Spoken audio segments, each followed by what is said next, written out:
Sir पहले तो ये फरमाइएगा कि इससे पहले कि मैं पीटीआई की हिकमत अमली जो एहतजाजी तहरीक है वो जानूं, आज एक खबर आई थी इस्लामाबाद हाई कोर्ट की तरफ से जिसमें खान साहब के मुलाकातों के हवाले से एक रिलीफ की गुंजाइश पैदा हुई है कि 2 दिन अब उनकी मुलाकात होगी। सर लेकिन इस पर थोड़ा सा तनकीद करने वाले लोग ये फरमा रहे हैं कि मुलाकात तो अमूमन हफ्ते में एक रोज़ होती है, लेकिन खान साहब को ये लेवरेज दिया गया है। आपके ख्याल में ये जो बात कही जा रही है इसमें किस हद तक सदाकत है, या आप समझते हैं कि ये गलत है, खान साहब को ये मिलना चाहिए था ये हक जो उनको अब दिया गया है? देखिए, आप अगर देख लें खान साहब की जो मुलाकातें हैं जितनी भी हुई हैं अभी तक पिछले तकरीबन 600 दिनों से मेरे ख्याल से जितनी मुलाकातें मियां नवाज शरीफ साहब ने 1 महीने में की हैं उतनी खान साहब ने 2 साल में की होंगी मुलाकातें। और जहां तक मुलाकातों की बात है उनको 20-20 दिन सॉलिटरी कन्फाइनमेंट में रखा गया है, बगैर किसी एक्सेस के, बगैर किसी से मुलाकात की ये बात करवाए। जो इस्लामाबाद हाई कोर्ट का ऑर्डर भी है, देखें इसमें भी देखें मुझे समझ नहीं आती, क्योंकि हमारी कोर्ट्स जो हैं 26वीं आईनी तरमीम के बाद वो किस तरह फंक्शन कर रही है, मेरी as a student of law मेरी समझ या मेरी अंडरस्टैंडिंग या मेरी कॉम्प्रिहेंशन से बिल्कुल बाहर है। ये कैसे कह सकती है कोई भी कोर्ट कि जब आप मुलाकात करें तो उसके बाहर बाहर आकर आपने कोई सियासी बात नहीं करनी। अंदर हम किसी डॉक्टर या इंजीनियर को तो मिलने नहीं जा रहे, जिससे हम पूछें कि जी बिजली कैसे ट्रांसफ़र करनी है, किसको कौन-सा इंजेक्शन लगाना है। एक सियासी रहनुमा है जो पाकिस्तान की सबसे बड़ी पॉलिटिकल पार्टी का लीडर है और दुनिया की छठी सबसे पॉलिटिकल पार्टी का लीडर है, सबसे ज़्यादा सीटें ली हैं उस पार्टी ने।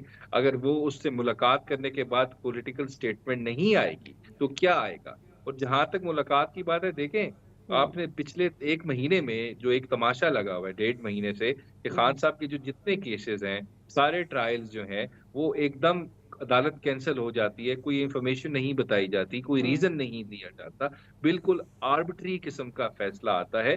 तो ये तो एक तमाशा लगा हुआ है। अभी तो मुलाकात अलाउ की है, लेकिन इतनी स्ट्रिंजेंट कंडीशन उसमें डाल दी है, स्ट्रिक्ट कंडीशन डाल दी है, ताकि बस आएँ, पूछें, हाल-चाल पूछें और बाहर आ जाएँ। क्या उनकी पॉलिटिकल इन्वॉल्वमेंट है? क्या पॉलिटिकल एक्टिविटी है? एक साइड पे हम बात करते हैं जी बलूचिस्तान का क्राइसिस है, बीएलए का इश्यू है, अफ़गानिस्तान का इश्यू है, टीटीपी का इश्यू है। आप एक मेजर पॉलिटिकल लीडर को की इन्वॉल्वमेंट आप पॉलिटिकल प्रोसेस से कोर्ट ऑर्डर के थ्रू खत्म कर रहे हैं, तो आप क्या एक्सपेक्ट करते हैं कि आपके मुल्क में कैसे सैनिटी आएगी? नहीं, कैसे मैं आप मोबिलाइज़ सलमान साहब माज़रत आपकी बात काटें, मुझे वज़ाहत कीजिएगा कि शर्त क्या आयद की है कि वो कोई सियासी मीटिंग नहीं कर सकते? मतलब अगर आप थोड़ी-सी वज़ाहत कर सकें कि वो शर्त क्या है जिसकी जो देखिए, कंडीशन अब तक लगाई? जो जी। रिपोर्ट हुआ है कि मशरूत इजाज़त दी गई है कि जब सलमान राजा साहब मिल के आएँगे, तो बाहर आके कोई सियासी बात नहीं करेंगे जेल से। तो हुँ, वही बात मैं कर रहा हूँ, मुझे इस चीज़ की समझ हुँ, नहीं आ रही, इसकी मंतक समझ नहीं आ रही। यार देखें, आप ब्लैक एंड व्हाइट होता है लॉ। लॉ में इस तरह की कंडीशंस नहीं होती, और हुँ, ख़ासकर जब कोई फैसला अदालती फैसला होता है, या तो हुँ, पार्लियामेंट कानून बना दे कि अगर किसी ने मिलना है किसी से हुँ। कैदी को, तो बाहर आके कोई सियासी बात नहीं करेगा। ये तो मुझे एक जुडिशियल ऑर्डर लग रहा है जिसके थ्रू आपने कह दिया, एक ब्लैंकेट ऑर्डर बैन कर दिया और आपने कहा आप नहीं कर सकते। सो मेरी समझ से बाहर है हमारी इस्लामाबाद हाई कोर्ट किस तरह फंक्शन कर रही है। खैर, अभी मुलाकात होगी, आप हुँ। देखेंगे किस तरह डेवलपमेंट्स होती हैं, फर्दर लेट्स सी क्या होता है। लेकिन फिलहाल तो मुझे जो तरीकाकार है, जो मैनर है, मोड है, जो मेथड है, उससे बिल्कुल इख्तलाफ है। जिस तरह ऑर्डर अदालत ने भी ऑर्डर किया, ऐसे कहीं भी नहीं होता पूरी दुनिया में, ना कभी पाकिस्तान की पॉलिटिकल या जुडिशियल हिस्ट्री में इस तरह के ऑर्डर्स पास हुए हैं। अच्छा, ये खबर भी आज इस पे गुफ्तगू हो रही थी कि खान साहब को जाली अखबार फराहम किया जा रहा है रोज़ाना की बुनियाद पे। आपको लगता है कि क्या ये जो पीटीआई बात कर रही है ये दुरुस्त है? ऐसा हो सकता है कि रोज़ाना उनके लिए एक अखबार जो है वो जाली बनाया जाए फिर उनको फराहम किया जाए? इसकी ज़रूरत क्यों महसूस की जा रही होगी? देखें, मुझे इस चीज़ की श्योरिटी तो नहीं है, लेकिन अगर हम इस चीज़ को इस कॉन्टेक्स्ट में देखें कि इस हुकूमत को ही एक फॉर्म 47 के तहत बनाया गया है जो जाली तरीकाकार था, फॉर्म 47 को इग्नोर करके। तो इस हुकूमत में आप कोई भी चीज़ देख लें, वो एमपीओ ऑर्डर्स इश्यू करना हो, कोई गवर्नमेंट का कोई काम हो, कोई भी चीज़ हो, इसका वजूद भी जो है, या इस मुल्क में जो मरियम नवाज़ साहिबा जिस तरह गवर्नेंस कर रही हैं, पुराने प्रोजेक्ट्स के फीते जाके काटती हैं, उस्मान बुज़दार साहब के टाइप के, तो वो सारा कुछ ही जाली है। तो आप इनसे ये एक्सपेक्ट कर सकते हैं कि हुँ, ये अखबार भी जाली दे दें शायद। क्योंकि देखें, आपने भी कल देखा होगा, आपने ज़रूर फ़ॉलो किया होगा। कल मैं देख रहा था हमारे मुल्क में कुछ प्रेज़िडेंट और कुछ अवार्ड्स जो थी गवर्नर साहब की तरफ से बाँटे गए हैं, जिस तरह रेवड़ियाँ बाँटते हैं आप रेहड़ी लगा के। नहीं तो फिर मेरा एक सवाल तो बनता है हम्म। ख़ान माने का बेचारे का क्या कसूर था? उसको भी अवार्ड दे देते एक। तो ये तो इस हुकूमत का, इस इम्पोर्टेड रेजीम का क्राइटेरिया है। हर हम्म। चीज़ ही फ़ेक है, अवार्ड्स भी फ़ेक हैं, आपके हुकूमत भी फेक है, जिस हुकूमत की बेसिस ही फेक है, तो वहाँ अखबार भी फेक तो आ सकता है। आप हम्म। एक्सपेक्ट कर हम्म। सकते हैं, यू हम्म। नेवर नो ये भी हुआ हो। सही। अच्छा, अब अबूज़र साहब, आपसे थोड़ा-सा मैं आपसे केपी हुकूमत के बारे में जानना चाहूँगी। एक मसला अभी काफ़ी दिनों से दरपेश है सिक्योरिटी के नाम के ऊपर। चलें, पीटीआई के अंदरूनी इश्यूज़, और आपने ये तो बताया कि उनके साथ क्या चैलेंजेस हो रहे हैं। सर, लेकिन ये बताएगा कि आप टेररिज्म के हवाले से एक पॉलिसी तो वज़ा होनी है, इसके ऊपर सलामती कमेटी का इजलास भी हुआ। लेकिन अब इसमें गंडापुर साहब ये फरमा रहे हैं कि हमें बात करनी चाहिए उन ग्रुपों से जो कि टेररिज्म का कॉज हैं, या हमें अफ़गानिस्तान वफूद भेजने चाहिए।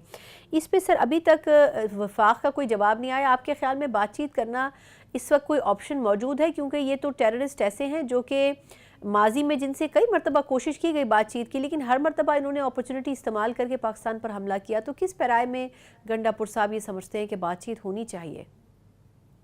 देखें सना, इसका ना, इसको थोड़ा-सा हम सिंपल कर लेते हम्म। हैं।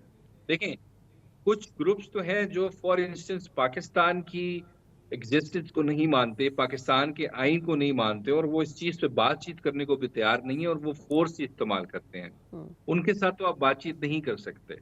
लेकिन प्रॉब्लम क्या है, ये बेशक बलूचिस्तान हो या केपीके हो, हम्म। तो what you need to do is आपने बलूचिस्तान के जेन्युइन ग्रीवियंसेस को आपको एड्रेस करना है, ताकि जो उनकी सिंपैथी है या उनको डिस्टेंस करें, हम्म। अलूप करें टेररिस्ट ऑर्गेनाइजेशन को लोकल पॉपुलेशन के साथ। यही केपी में ज़रूरत है आपको, कि केपी के अंदर अगर आप फॉर इंस्टेंस एक्शन लेना शुरू कर दें, हम्म। और देखें आपने माज़ी में देखा, एक शख्स को मारने के लिए एक ड्रोन हमला होता था, उसमें 60-60 बच्चे तालिम मदरसे के एग्जैक्टली, स्टूडेंट थे। हाँ, बिल्कुल। हम्म। तो ये काउंटर देखिए, एक तो इंसानी जान का ज़िया, हमारे मुल्क हम्म। के शहरी हैं, हम्म। प्लस ये कोलैटरल डैमेज जो होता हम्म। है, हम्म। उससे टेररिज्म बढ़ता है, हम्म। कभी भी कम नहीं हो। इस हम्म। वजह से आपको सबसे पहले टेररिज्म जो है, या टेररिज्म के जो सिंपैथाइजर हैं, उनको खत्म करना है, ताकि आपका ऑपरेशन इफेक्टिव हो। और पाकिस्तान तहरीक इंसाफ को कॉन्फिडेंस में लिए बगैर आप केपी के अंदर ऑपरेशन नहीं कर सकते। क्यों? क्योंकि उन्होंने ऑलमोस्ट क्लीन स्वीप किया वहां पे, दैट मीन्स पब्लिक उनके साथ है। अगर पब्लिक साथ है, तो वो पहले मोबिलाइज करें पब्लिक को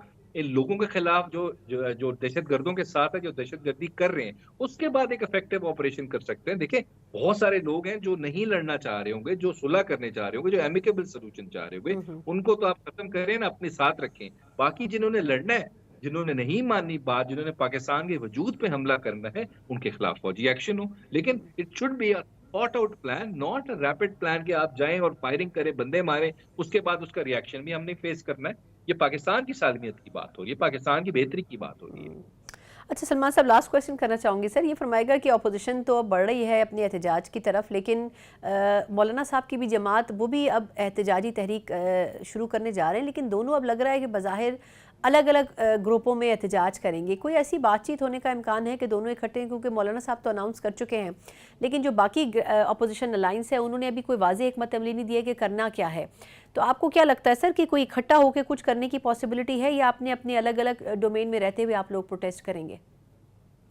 देखें, एक चीज मैं बता दूं, आप ये समझे, जैसे पाकिस्तान की जब क्रिकेट टीम होती थी, एक साइड से वसीम अकरम बॉलिंग करता था, दूसरी साइड से वकार यूनुस करता था। दोनों का मकसद एक ही होता था, हमने विकेट लेनी है, पाकिस्तान को जिताना है। हम्म। इस वक्त मौलाना फजल रहमान साहब हो, या बाकी जी पॉलिटिकल पार्टीज हमारे साथ हैं, या पाकिस्तान तहरीक इंसाफ हो, बेशक वो बॉलिंग डिफरेंट एंड से कर रहे हो, हम्म। लेकिन उन सब का मकसद एक है कि हमने इस मुल्क में आइन को बहाल करना है, जमहूरियत को बहाल करना है, हमने इस मुल्क में बुनियादी हुकूक को बहाल करना है। जो तमाशा लगा हुआ है, जो रिगिंग के थ्रू एक रिजीम को सेटअप किया गया है, और फस्तायत जो है उसको रोज ब रोज बढ़ाया जा रहा है इस मुल्क में, हम्म। हर किस्म की ज्यादती की जा रही है, जोर जबरदस्ती की जा रही है, लोगों को मारा जा रहा है, अगवा किया जा रहा है, उनकी फैमिलीज को अगवा किया जा रहा है।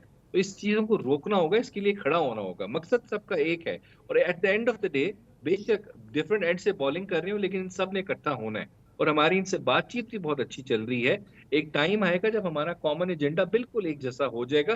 देखें, अभी इख्तलाफ हो सकता है आपको तरीकाकार से, मोड, मैनर, मेथड से आपको हो सकता है, लेकिन ऑब्जेक्टिव एक है, आपका गोल एक है। तो एंड ऑफ द डे आपने इकट्ठा भी हो जाना, और इसमें मेजर रोल पीटीआई का या जेयूआईएफ का है, क्योंकि वो बड़ी पॉलिटिकल पार्टीज हैं, बड़ी पॉलिटिकल फोर्सेस हैं। तो मौलाना साहब पे हमारी बड़ी अच्छी उनके साथ बातचीत हो रही है, और हम बड़े होपफुल हैं कि वो हमारे साथ ही चलेंगे, क्योंकि एंड ऑफ द डे हमारा ऑब्जेक्टिव एक है, इस रजीम को, और जो लेके आए हैं लोग, इस रजीम को हमने खत्म करना है, और मुल्क में कानून आइन बहाल करके एक फ्री एंड फेयर इलेक्शन के थ्रू एक जेन्युइन पॉपुलरली इलेक्टेड गवर्नमेंट इस मुल्क में इंस्टॉल हो।